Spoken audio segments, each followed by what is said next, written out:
Yeah, your department has hooked and booked several crime people in the internet industry. Yes, sir. And I commend you for that. Thank you. Or commend your department. Yeah. What changes have you made since you've been here? We've been doing a lot of in-house type things. I guess one is our staffing. One of the things that I saw as an immediate need, our officers on the streets were working 12-hour shifts, and we've moved to 10-hour shifts. I think it's they're not as fatigued. I think they're more mentally alert and doing the job, and they bounce back from their work day, their following shift. And so I think that's been a good positive for us. And then this week, the software that we use for our report writing is called New World Systems.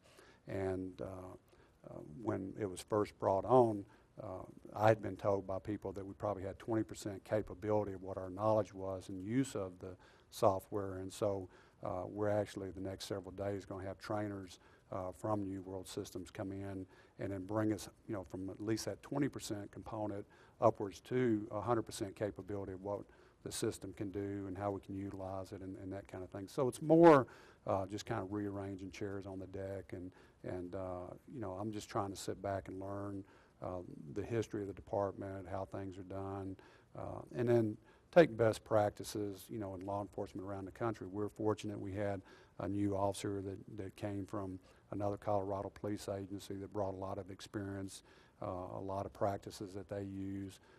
There's things that I learned in the agency that I came from over the years. And there's a lot of good things that are happening in Canon City PD. We're part of the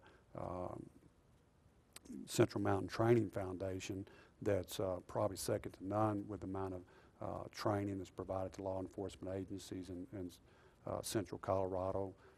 And one of our officers is really kind of the one who spearheads almost all the training components of it, and the training's second to none. I mean, I came from a very progressive police department that training was, really critical, and keeping up with the latest and greatest things that are happening in law enforcement and applying them to our agency.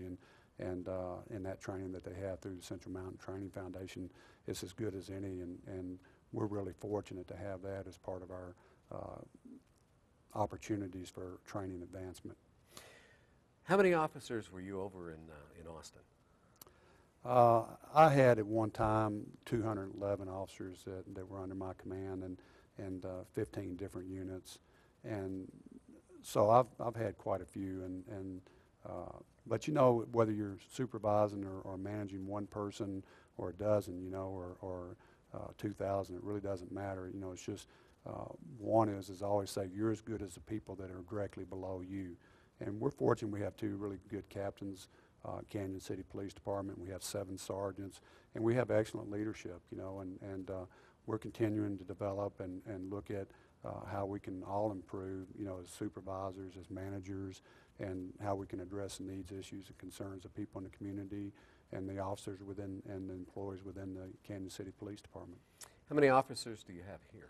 We have 35 officers. We have 51 total employees. We have a couple of vacancies of officer positions right now, and we hope to in May to fill one of our more recent retirees positions, and then we have one that hopefully when the budget recovers, my boss, Mr. Robbie, has said that we can have that position filled as well. So good.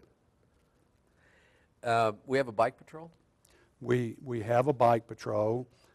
It's been kind of dormant a little bit. I've talked to some of the downtown merchants. They would like to see that kind of resurrected, especially during the summer months for the visibility it created downtown and the interaction that they had with people in the community and tourists. They thought it was real positive. And so we're going to look at some aspect of that this year and how we can staff it where we can put some officers down there on the bicycles. And then we have 2 motorcycles. Well, actually we have 3 motorcycles, but 2 for basically off-road usage in the hogbacks and stuff like that. And then the officer that we had, Bill Omby, who had driven a motorcycle for years, a Harley Davidson for road use, retired at the beginning of January. So we're looking at getting some officers trained to be able to use that Harley Davidson and continue to use that as a tool in our traffic enforcement. Good. Let's take a look at a couple more pictures. I believe sir. we have Officer Slattery here. Yes, sir. And that's a report writing area for our officers. We have one at our headquarters, that's the one located there, and then we also have a report writing area in our combined investigation and response teams building over at the annex on 9th Street. And so they use that as an opportunity to go in and write the reports, to research information, to look at hot sheets and daily information that we're looking at, and then provide any kind of intel information for our briefings and that kind of thing. Cool. Well, in this storage area, this next slide, I see a lot of red tape up there. No, that's in the storage area. What would this be?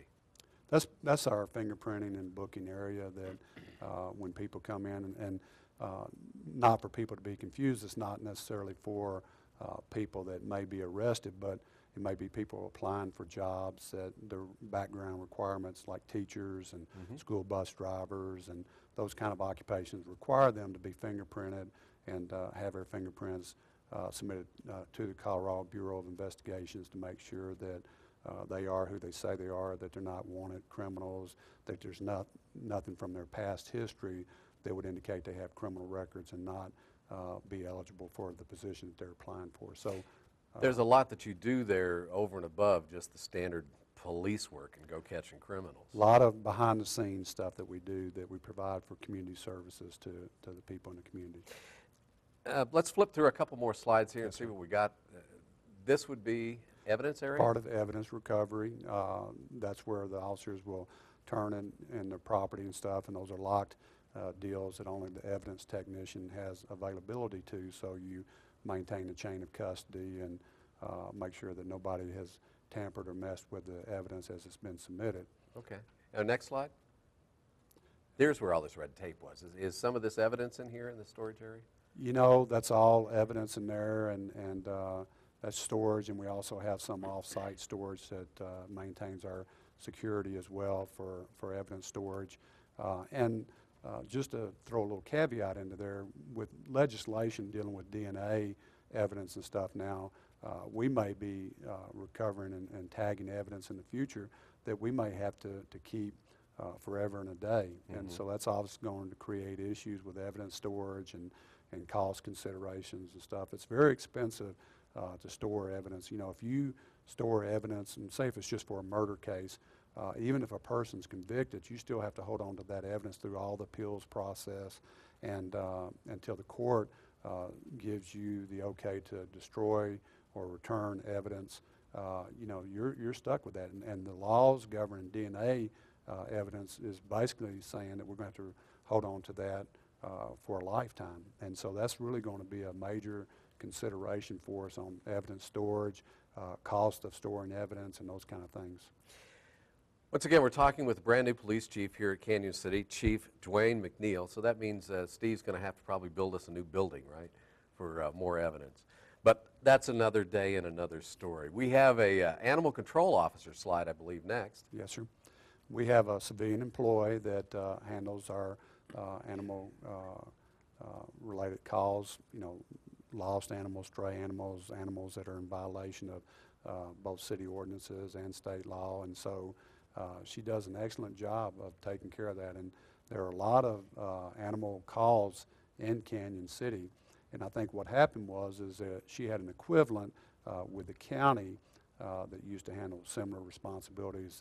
That position, because of budgetary woes, was eliminated. And so people have sought refuge or help for their animals by bringing them into the city, and increased even more so the burden on us. But as I mentioned in the outset, animals are important to us, you know, and so we're glad to have that aspect of it in our police department, and Kelly Duncan, who is our person who fills that position, does an excellent job.